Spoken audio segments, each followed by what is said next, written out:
Good morning. मैं अब आपको RWH ऑडिट करने के बारे में बताऊंगा कि हम जब RWH ऑडिट स्टॉक ऑडिट करने के लिए ब्रांच पे जाते हैं तो क्या क्या स्टेप लेते हैं और उसका फ्लो चार्ट कैसे अंडरस्टैंड कराऊंगा, वो सारी चीज़ें मैं आपको बताऊंगा। तो मैं सबसे पहले एक ये फील्ड बुक है हमारी, जो RWH ऑडिट बुक के नाम से जानी जाती है, इसके बारे में बताना चाहूँगा। इसमें इस बुक से हम 4 ब्रांच ऑडिट कर सकते हैं। 4 ब्रांच ऑडिट हो सकता है। इसमें 4 रिकॉर्ड्स मेंटेन हो सकता है, 4 ऑडिट का रिकॉर्ड्स। सबसे जो फर्स्ट पेज है वो ट्रेनिंग रिकॉर्ड के बारे में बताया गया है। इसमें नेम ऑफ ट्रेनर, जो ऑडिटर है, जो ऑडिट करने के लिए वहाँ पे गया है, वो अपना नाम लिखेगा। फिर जो ऑडिट की डेट है वो लिखी जाएगी। वेन्यू लिखा जाएगा, किस ब्रांच की ऑडिट है। जैसे सपोज़ अगर मैं कानपुर की ब्रांच की ऑडिट कर रहा हूँ तो OPL कानपुर, उकाया पावर लिमिटेड कानपुर लिखा जाएगा। डे, जिस डे को आप वहाँ पे मौजूद हैं।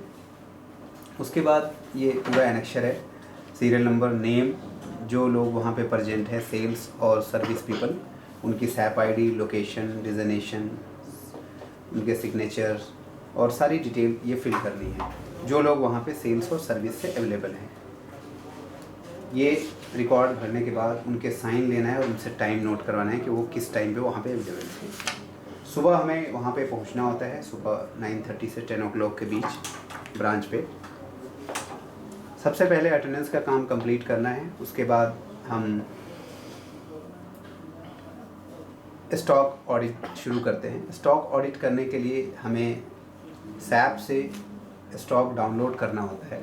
SAP से स्टॉक डाउनलोड करने के लिए हम MB52 की कमांड चलाते हैं, जो कि मैं आपको एक दूसरी वीडियोज़ में बताऊंगा कि हम SAP से स्टॉक कैसे लेते हैं। उस वीडियो से आपको पता लगेगा कि हम SAP से लाइव स्टॉक कैसे डाउनलोड करते हैं। SAP से स्टॉक डाउनलोड होने के बाद उसको एक्सेल सीट में हम इंपोर्ट करके और एक फॉर्मेट में उस ऑर्डर में लगाकर उसका प्रिंट आउट लेते हैं। फिर हम अपनी ऑडिट स्टार्ट करते हैं। सबसे पहले स्टॉक की ऑडिट होती है। स्टॉक ऑडिट में स्टॉक हमारे पास 4 प्रकार के होते हैं। FG stock, finish good stock. दूसरा स्टॉक स्क्रैप लोकेशन, जो क्लेम बैटरीज होती हैं उसका स्टॉक होता है, जो 02 लोकेशन पे होता है। FG स्टॉक 01 लोकेशन पे होता है। नेक्स्ट लोकेशन 05 है, जो नसाका स्पेयर्स के लिए किसी किसी ब्रांच पे यूज़ होता है। जनरली नसाका स्पेयर्स 01 लोकेशन में ही ऐड किया गया है। लास्ट स्टोरेज लोकेशन 08 है, जिसमें हम डैमेज बैटरीज़ को स्टोर करते हैं। जो भी नॉन सेलेबल आइटम है उसको हम 08 लोकेशन पे स्टोर करते हैं SAP के अंदर। तो हम FG स्टॉक ऑडिट करने के लिए 01 लोकेशन की जो भी स्टॉक है उसमें टाइप ऑफ बैटरीज़ है, inverter batteries, automotive batteries, SMF batteries, solar batteries, नसाका फिनिश गुड स्टॉक और नसाका स्पेयर स्टॉक्स, उसको ऑडिट करते हैं। जितना भी SAP स्टॉक है उस SAP स्टॉक को प्रिंसिपल मानकर हम स्टॉक ऑडिट करते हैं। सपोज़ 10 बैटरी अगर SAP में एक्सेल 6000T की दिख रही है तो हमें 10 बैटरी फिजिकली वहाँ पे मिलनी चाहिए और उसको फिजिकली काउंट करते हैं। उसकी कंडीशन भी देखते हैं कि वो सारी सेलेबल कंडीशन में है या नहीं है। पैकिंग और फिजिकली इंस्पेक्शन करने के बाद उस 10 बैटरी, अगर 10 बैटरी SAP में है और 10 बैटरी फिजिकली मिल जाती है हमें सही तरीके से स्टोर की हुई, तो उसको हम ओके मानते हैं। इसी प्रकार हम एक से लेकर लास्ट तक जितने भी फिनिश गुड आइटम्स है, मटेरियल्स है, उसको 1 by 1 करके स्टॉक ऑडिट करते हैं। ऑडिट करते समय हमें हाउस कीपिंग का भी ख्याल रखना होता है कि सारी बैटरीज सही तरीके से स्टोर किए गए हैं और जो भी कंप्लायंस है, जो भी नॉर्म्स है, स्टैकिंग नॉर्म्स को फॉलो किया गया है, क्लीननेस ओके है। ये सारी चीज़ें चेकलिस्ट पे मैं आपको आगे बताऊंगा। स्टॉक ऑडिट होने के बाद 01 location finish good stock audit होने के बाद हम स्क्रैप स्टॉक ऑडिट करते हैं। स्क्रैप स्टॉक 02 लोकेशन पे मटेरियल वाइज क्वांटिटी आपको SAP से मिलती है, उसको प्रिंसिपल मानकर उसके 1 to 1 से लेकर 10 तक जो भी स्टॉक होता है सारे मटेरियल का 1 by 1 स्टॉक ऑडिट करते हैं और उसको सैप से मैच करते हैं। जो भी वेरिएशन मिलता है उसको हम डेल्टा कहते हैं। सपोज़ 10 बैटरी अगर सैप में दिख रही है, एक्सेल 6000T एक मटेरियल है जिसकी स्टॉक सैप में 10 बैटरी है, फिजिकली 9 बैटरी मिलती है, तो उसका डेल्टा -1 होगा। अगर 10 बैटरी सैप में हो और फिजिकली 11 बैटरी अवेलेबल हो तो उसका डेल्टा +1 होगा। It means SAP versus physical का जो डिफरेंस होता है उसी को हम डेल्टा कहते हैं। स्क्रैप लोकेशन ऑडिट होने के बाद हम स्पेयर पार्ट्स ऑडिट करते हैं। स्पेयर पार्ट्स की लिस्ट भी आपको 01 लोकेशन या 05 लोकेशन से मिलती है। मटेरियल वाइज क्वांटिटी उसको प्रिंसिपल मान के आपको स्टॉक ऑडिट करना है, फिजिकल स्टॉक ऑडिट करना है 1 बाई 1। इसमें आप नसाका जो उस ब्रांच का नसाका स्पेयर्स नसाका सर्विस इंजीनियर है उसकी हेल्प ले सकते हैं। और सभी स्टॉक ऑडिट में कंप्लीट स्टॉक ऑडिट जो भी आप करेंगे ब्रांच में, उसके लिए आपके साथ उस ब्रांच पर्सन का जो उस CNF का ऑथराइज पर्सन है उसका साथ में होना ज़रूरी है। उसके साथ ही हम स्टॉक ऑडिट करेंगे और जब जो भी गैप होगा 1 to 1 उसको बताते जाएंगे और अपने ऑडिट बुक में नोट भी करते जाएंगे। नसाका स्पेयर्स स्टॉक ऑडिट करते 1 to 1 एक एक मटेरियल वाइज क्वांटिटी काउंट करके उसको नोट कर लेते हैं। फिर डैमेज स्टोरेज लोकेशन में जितनी भी बैटरीज होती हैं 08 लोकेशन में उसका स्टॉक ऑडिट होता है। फिजिकल स्टॉक ऑडिट जो नसाका में दिया गया है उसी को प्रिंसिपल मानकर फिजिकल स्टॉक ऑडिट होता है और उसका डेल्टा लिया जाता है। अगर कोई भी ऐसी बैटरी जो 01 लोकेशन में हो और डैमेज हो उसकी डिटेल हमें लेनी होती है कि वो बैटरी डैमेज कहाँ से मिली, क्या CWH से सेंट्रल वेयर हाउस से RWH पहुंचने से पहले ही बैटरी डैमेज हो चुकी थी, तो उस केस में LR पे और जो GR होती है बिल्टी होती है उस पर रिमार्क्स होना ज़रूरी है। अदरवाइज़ वो बैटरी हम RWH के ही को ही डेबिट करते हैं। अब मैं आपको चेकलिस्ट के बुक के बारे में आगे बताऊंगा। ये तो प्रोसेस है स्टॉक ऑडिट का। यहाँ पे जो भी आप स्टॉक लेते हैं उसको अपने एक्सेल शीट वाले प्रिंट आउट पे नोट डाउन करते रहेंगे, स्टॉक फिजिकल 1 बाई 1। उसके बाद हमें चेकलिस्ट प्रिपेयर करनी होती है और उसको अपने बुक में नोट करना होता है। यहाँ पर मॉडल वाइज मॉडल के नेम SKU नेम दिए गए हैं। सैप की क्वांटिटी यहाँ लिखनी है, stock that should have been, physical stock found जो स्टॉक आपको वहाँ पे मिला और उन दोनों का डिफरेंस क्या रहा, डेल्टा प्लस या माइनस वो लिखना है। कोई भी स्टॉक अगर ओवर 30 डेज़ है या ओवर 60 डेज़ है या नॉन सेलेबल कंडीशन में अनसेलेबल कंडीशन में पड़ा हुआ है उसकी क्वांटिटी लिखनी है। सपोज HT 7042 की 10 बैटरीज वहाँ पे है, फिजिकल स्टॉक 10 मिलता है, एक बैटरी आपको डैमेज मिलती है जो सेलेबल कंडीशन में नहीं है, तो यहाँ पे 1 लिखना है और उसका रीज़न भी लिखना है। इसी तरह सारे मॉडल्स के नेम दिए गए हैं, SKU के नेम दिए गए हैं, सैप क्वांटिटी, फिजिकल क्वांटिटी और डेल्टा लिखना है। पहले इन्वर्टर बैटरीज है, फिर SMF, फिर सोलर, फिर ऑटोमोटिव, फिर नसाका FG स्टॉक, फिर ये POP आइटम है। POP आइटम अगर वो वहाँ पे कोई मिलता है आपको, POP गिफ्ट आइटम्स, ये सारा POP आइटम्स है। कटआउट्स है नसाका का, कैनोपीज़। उसके बाद ये नसाका स्पेयर्स है। स्पेयर्स की क्वांटिटी सैप, फिजिकल और RGP की क्वांटिटी लिखनी है, उससे उसका डेल्टा निकल कर आएगा। ये सारा FG स्टॉक काउंट होने के बाद अगर वहाँ पे कोई भी ऐसा आइटम जो यहाँ नहीं मिलता है उसको हम यहाँ नोट डाउन करते हैं। मिसलेनियस के लिए फ्री शीट दी गई है, इसमें कोई भी आइटम जो उधर नहीं मिला उसको हम यहाँ नोट कर सकते हैं। स्क्रैप की क्वांटिटी भी हम मॉडल वाइज काउंट कर सकते हैं और उसका डेल्टा निकाल लेते हैं। कोई भी gift item, rice cooker, crockery set, ये लिस्ट दी गई है गिफ्ट आइटम्स की, उसकी सैप क्वांटिटी, फिजिकल और वो सारी चीज़ें लिखते हैं। ये सारा नोट डाउन करने के बाद हम एक ये RWH की समरी ऑडिट शीट दी गई है, इसको बहुत ही ध्यान से भरना है सारी चीज़ें, क्योंकि ये ऑडिट है, आपको पता है कि ऑडिट की क्या वैल्यू है। तो सारी चीज़ें एक एक चीज़ें साफ साफ लिखी होनी चाहिए, राइटिंग अच्छे सुंदर साफ़ सुथरे राइटिंग में लिखना है और अंडरस्टैंडेबल राइटिंग में होनी चाहिए ताकि दूसरे को भी समझ में आए। यहाँ से ये सारा चेकलिस्ट है, ये आपको फिल करना है। फीफो सबसे पहला पॉइंट है, फीफो जो 10 मार्क्स मिलता है उसके लिए ब्रांच को। नंबर ऑफ SKU डिस्पैच, उसने कितना मटेरियल डिस्पैच किया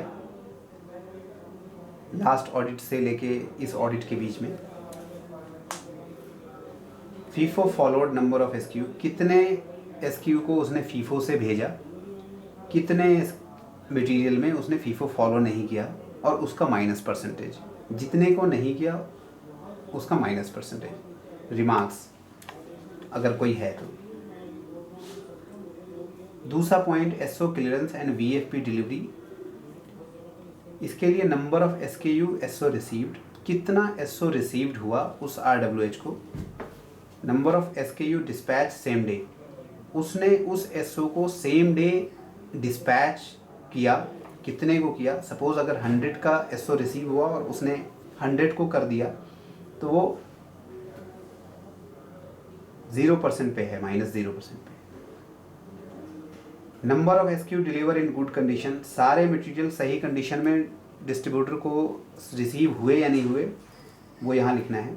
इसका पता आपको सर्विस डिपार्टमेंट देगा कि अगर कोई बैटरी डैमेज रिसीव होती है तो वो सर्विस के नोटिस में आती है और फिर वो सर्विस आपको सर्विस का पर्सन जो भी सर्विस कोऑर्डिनेटर उस ब्रांच का है वो बताएगा कि इस मंथ में कितनी डैमेज बैटरीज उसको सर्विस में मिली है, तो उसकी क्वांटिटी आप यहाँ से लिख सकते हो। तो वो माइनस होगा इसमें, तो फाइनली -% ऑफ डैमेज डिलीवरी, कितनी बैटरी उसने डिस्पैच की और कितनी डैमेज डिलीवरी हुई उससे इसका -% निकल कर आएगा।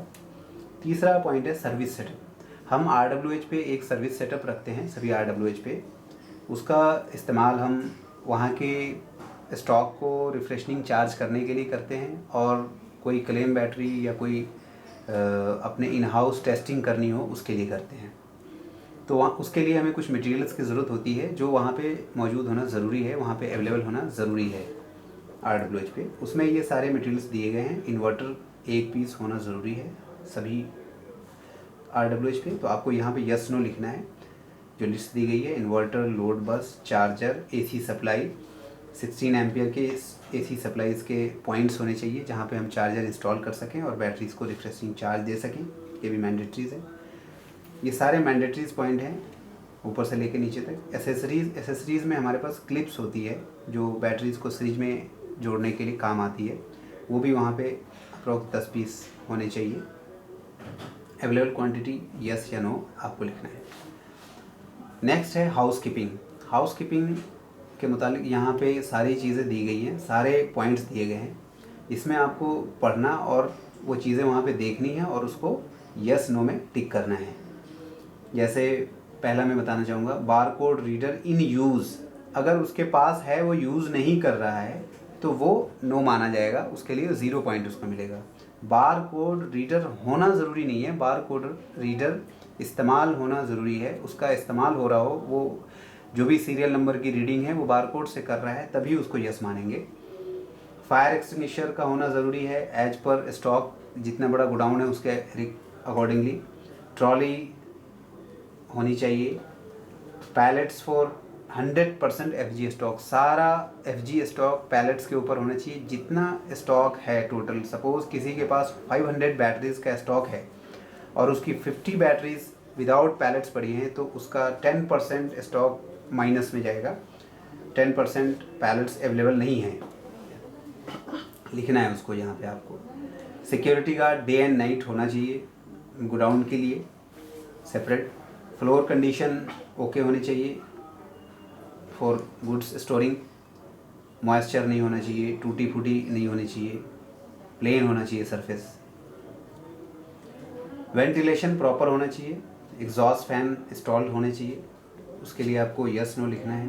सीलिंग कंडीशन, ऊपर से कोई स्पिलेज वगैरह नहीं हो, वाटर स्पिलेज, कंक्रीट की RCC की छत होनी चाहिए। शेड हो वो भी हम कर सकते हैं कंसीडर, बट वो भी गुड कंडीशन में होनी चाहिए और हाइट अप्रॉक्स 20 फीट से ऊपर होनी चाहिए अगर शेड है, टिन शेड है तो। Computer for service use, computers होना चाहिए सर्विस के लिए separate. Computer and printer in branch, वो बिलिंग के लिए होना चाहिए, वो सेपरेट होना चाहिए। पावर बैकअप चाहिए, अगर लाइट जाती है तो उसका power backup either UPS, either generator या इन्वर्टर होना चाहिए वहाँ पे, ताकि बिलिंग चलती रहे। Washroom for staff, drinking water, stock stacking proper as per norms.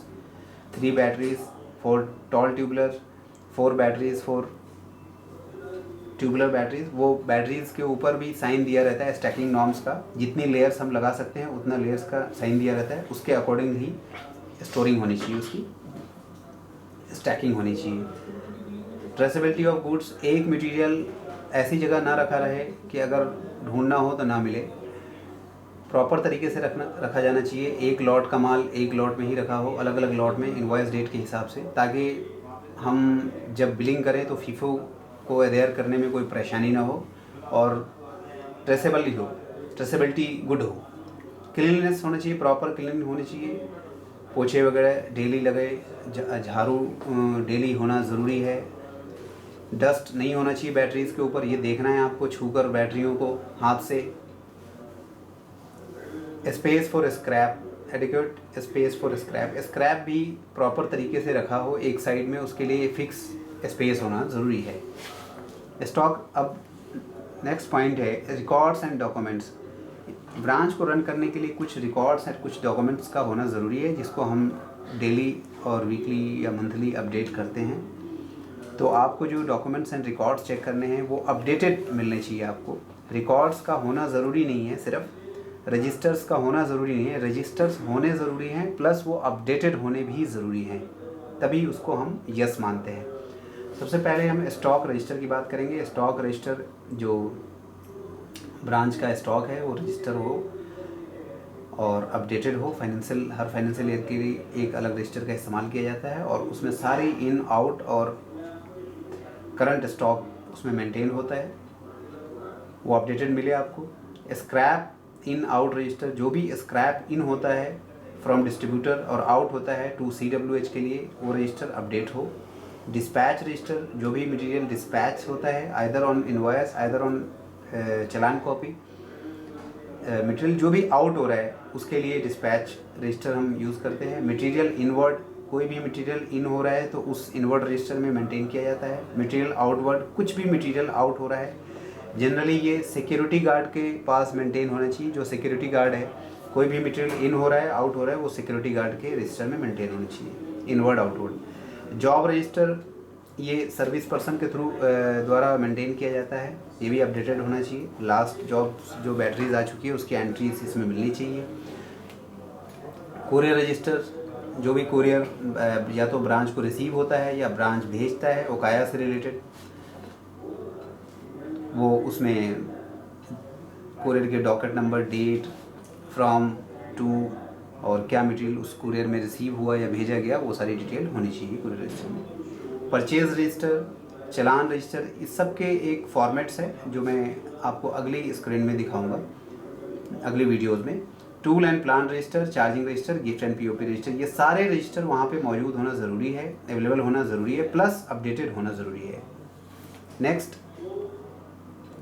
कोई ऐसा material whether there was any invoice which was billed last day and not dispatched, ये बहुत ही सीरियस पॉइंट है। कोई भी मटेरियल ऐसा ब्रांच में मिलता है जो कि इनवॉइस हो लास्ट डे और उससे पहले, और वो मटेरियल रखा हो ब्रांच में, ये होना नहीं चाहिए ब्रांच में, और हमें इस चीज़ को इंश्योर करना है और ब्रांच को ट्रेंड करना है कि ये सारी चीज़ें गलत है। मटेरियल अगर नहीं भेजना है तो वो इनवॉइस नहीं होना चाहिए, इनवॉइस होने के बाद मटेरियल डिस्पैच होना ज़रूरी है, ब्रांच में रखा नहीं जा सकता। अगर कोई मटेरियल आपको मिलता है तो उसकी डिटेल यहाँ पे आपको लेनी है, कितनी बैटरीज मिली, कौन से मॉडल की, क्या इनवॉइस नंबर है, उसके लिए आप अलग पेपर का भी इस्तेमाल कर सकते हैं। Inverter replacement battery pick from transporter with in tag, जो बैटरीज हैं डिस्ट्रीब्यूटर द्वारा भेजी जाती है क्लेम बैटरी, उसको ब्रांच एक फिक्स फ्रिक्वेंसी पे वीकली या ट्वाइस इन अ वीक एक गाड़ी लगाकर ट्रांसपोर्टर साइट से पिक करता है, वो टाइम से हो रही नहीं हो रही उसका रजिस्टर मेंटेन चेक करके आप उसकी डिटेल यहाँ पे डाल सकते हैं। Same day in stock, next day SO dispatch. SO dispatch के लिए सेम डे स्टॉक है और उसने किया नहीं किया डिस्पैच वो लिखना है। नेक्स्ट डे एसओ डिस्पैच, अगर मटेरियल होते हुए भी अगर उसने नेक्स्ट डे डिस्पैच किया उसको यहाँ मेंटेन करता है। कितनी बैटरीज ऐसी थी जिसको उसने मटेरियल होते हुए नेक्स्ट डे डिस्पैच किया। अब नेक्स्ट पॉइंट डेल्टा के लिए है। डेल्टा में जैसे मैंने बताया आपको पहले, FG inverter battery, auto battery, SMF battery, इस तरह अलग अलग टाइप की बैटरीज़ हैं। सैप स्टॉक टोटल, यहाँ पे टोटल क्वांटिटी लिखी जाएगी, total quantity of inverter battery SAP stock की, फिजिकल स्टॉक की। डेल्टा क्या मिला, -1, -2 या 0, मतलब टोटल स्टॉक इन्वर्टर बैटरी का, SAP total battery physical inverter batteries का, और उसके बीच में अगर कोई डेल्टा है तो वो क्या है, कौन सी बैटरी है और उसकी वैल्यू कितनी है, वो यहाँ पे लिखना है आपको। इसी तरह ऑटोमेटिक बैटरीज और एसएमएफ बैटरीज।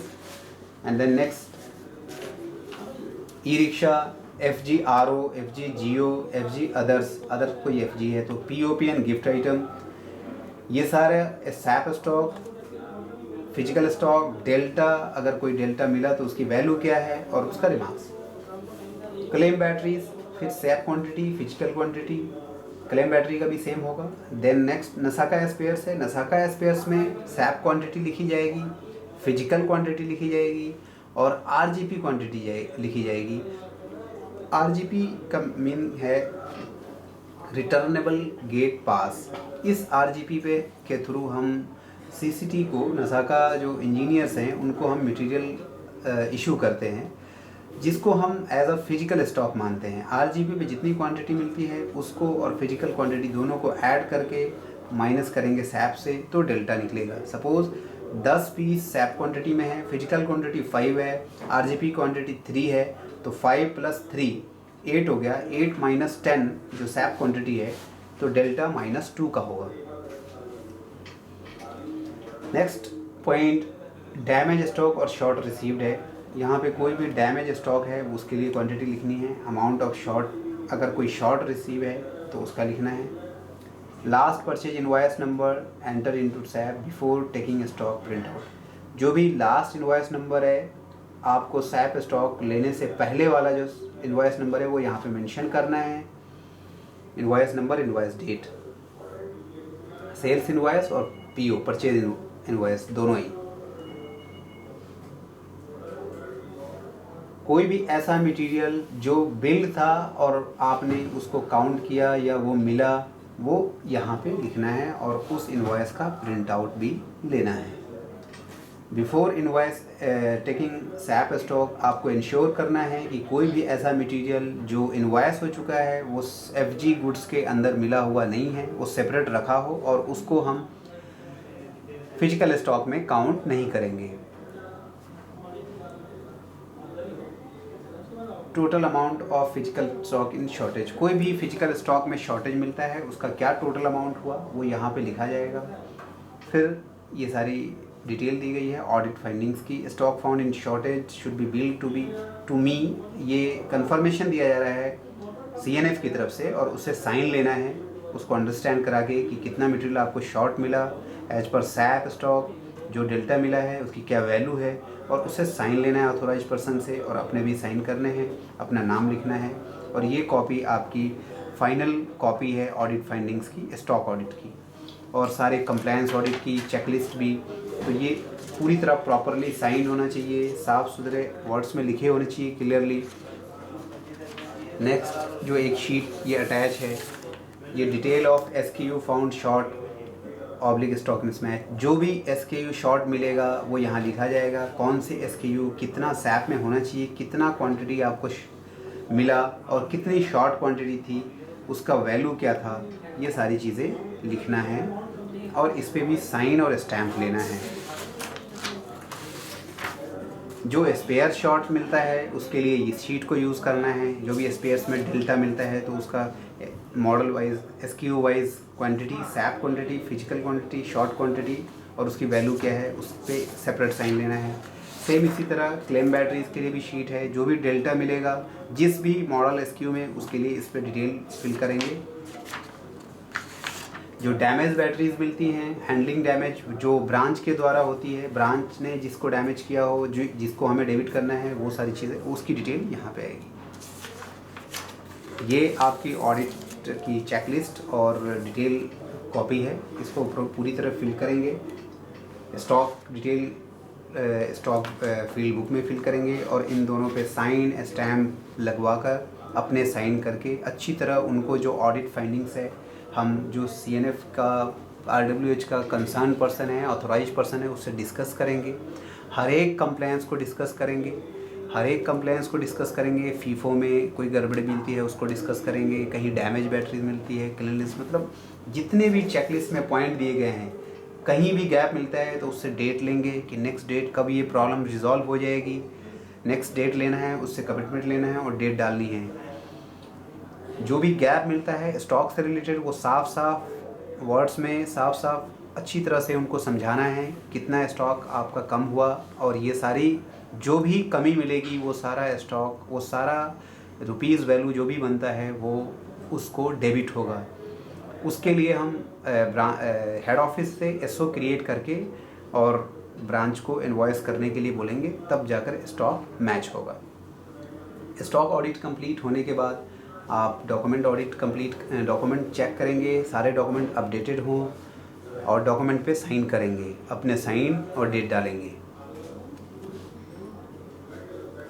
कंप्लायंस ऑडिट करेंगे, पूरे गोडाउन को पूरा विजुअली देखेंगे, ये सारे चेक पॉइंट और चेकलिस्ट के को दिमाग में रखते हुए और एक एक चीज़ चेक करेंगे। सारी compliance audit, stock audit, document records audit, ये सारी होने के बाद साइन करके फाइनल क्लोज़र मीटिंग करनी है, पर्सन से डेट लेनी है और फिर आपको वहाँ से निकलना है। इस बुक को, जो ऑडिट बुक है, उसको आपको हेड ऑफिस बाय कुरियर भेजना है, एज सुन एज पॉसिबल इसको कुरियर भेजना है और कुरियर नंबर डॉकेट अपने RWH का जो HO कोऑर्डिनेटर है उसको बताना है किस कुरियर से, किस डॉकेट से आपने भेजा है। थैंक यू, धन्यवाद।